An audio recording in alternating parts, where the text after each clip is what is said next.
Larry, how are you doing, my friend? This week is slightly normal, crazy as usual, but slightly normal. But it just seems like the guy's dead serious. What can we say about it? Yeah. Oh boy. Yeah. Pete Hegseth's favorite expression. Now he's dead serious. Yeah, he's. I'm serious. He's dead serious. Seriously. It's like, okay, dude, do you even listen to yourself? Yeah. This we're in sort of a wait and see mode because Witkoff comes back from his talks with the Iranian foreign minister. Initially indirect, but at least they spoke at the end of that session. And briefing Trump. Now the ball's in Trump's court because Iran has made it clear they're only going to talk about reducing enrichment of uranium. The United States also in the past insisted that no, it wasn't just reducing enrichment. You got to get rid of the missiles. You got to get rid of the systems that could be used to launch and carry a nuclear warhead.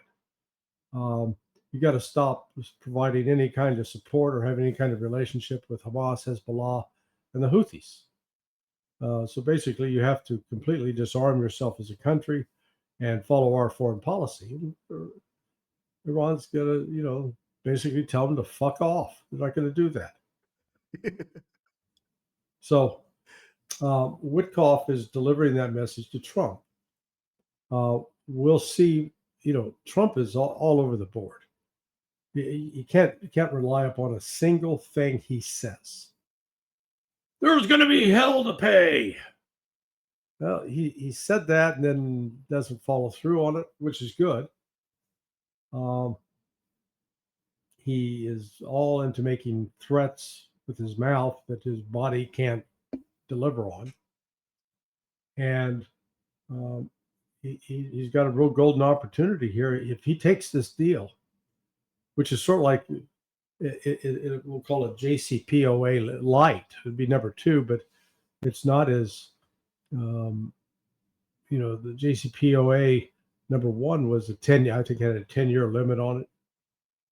So this could be more comprehensive in terms of saying they promised never to build a nuke.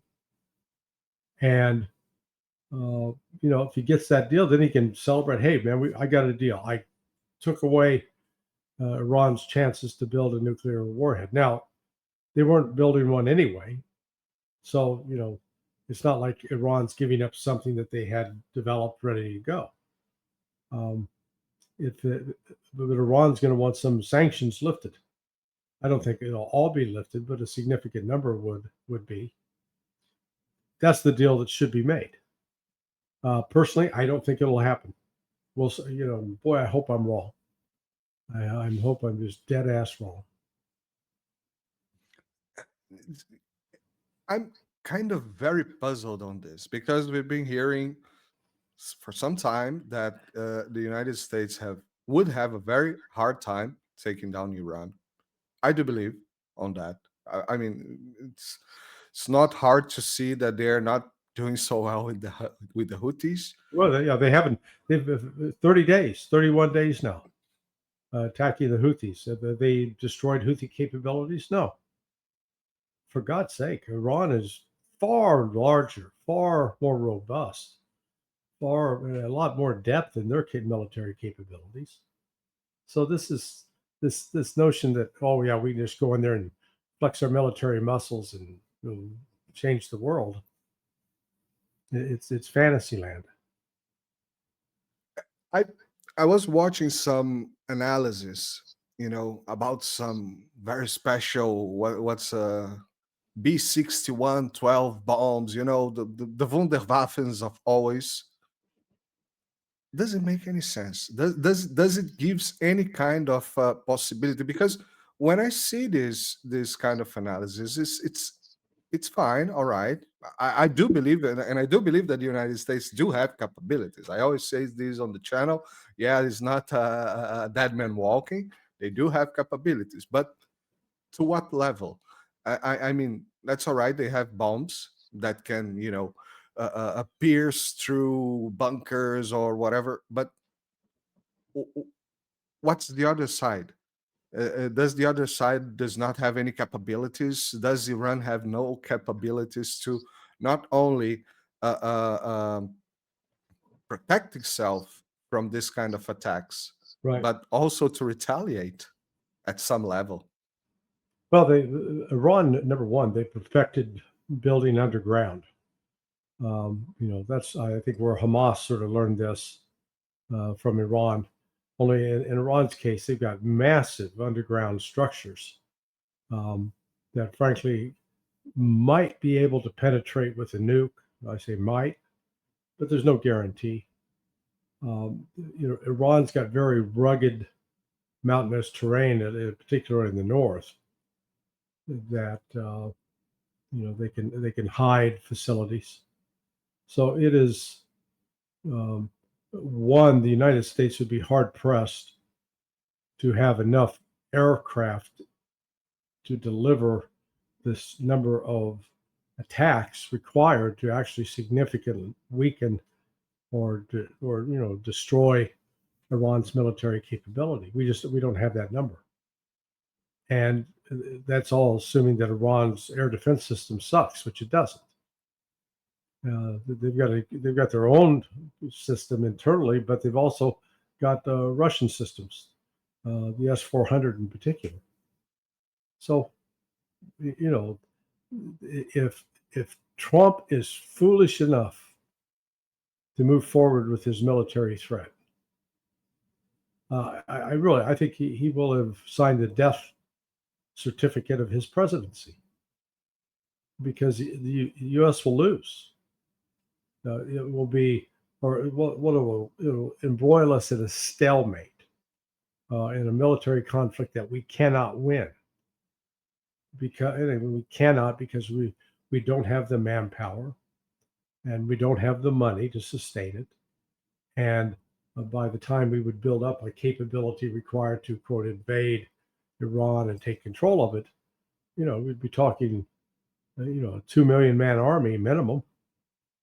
And even then, the logistics involved in trying to deploy and sustain that army in the field, almost, it's like Mission Impossible, and it ignores the fact that Iran now has a strategic military relationship with both Russia and China.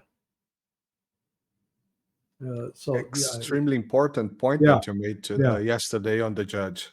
They just been doing some exercises together. Yeah, they've been doing it the first 2 weeks of March for the last 7 years, since 2019. So not even a new deal. It's already something that's going on for some time. Yeah, this is Iran and Russia and China have been working on a pretty in-depth security relationship for many years now, predating the special military operation.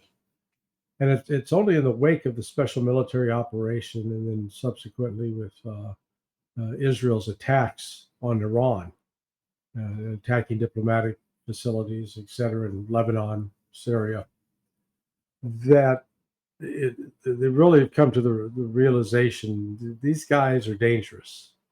The West and the Zionists cannot be trusted. So we're going to have to be totally prepared to defend ourselves. Yeah. Just one point about that, especially about the Houthis, that I watched your video on countercurrents with Alex Krainer, fantastic guy.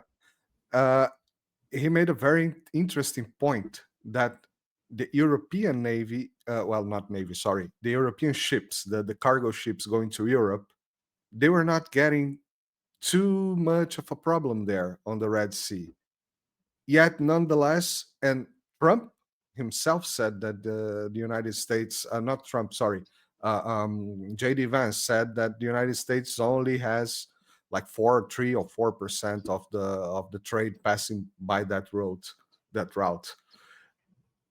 Could that be United States again punching on Europe, just Well, yeah, he. I thought it was an interesting point. I'm not sure that that was the primary objective in all of this at all. Let's call it an ancillary benefit, because on the one hand, it is damaging, or it can put pressure on Europe. Had a situation where they put this in the wake of putting the tariffs on China. Then the story started circulating about, the Ukrainians have captured 2 Chinese soldiers who are fighting with the Russians.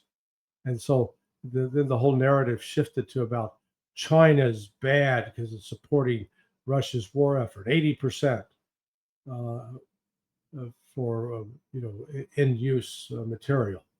Well, that figure was used by Tammy Bruce, the spokeswoman at the U.S. State Department, and then it was done by Kaja Kallas, sort of the foreign minister of the European Union. So clearly, with respect to, let's call it the Chinese propaganda, the United States and Europe were cooperating. So I think we can't ignore that. So, but the reality is that the United States wants Europe to take more responsibility for protecting Europe. It's that simple.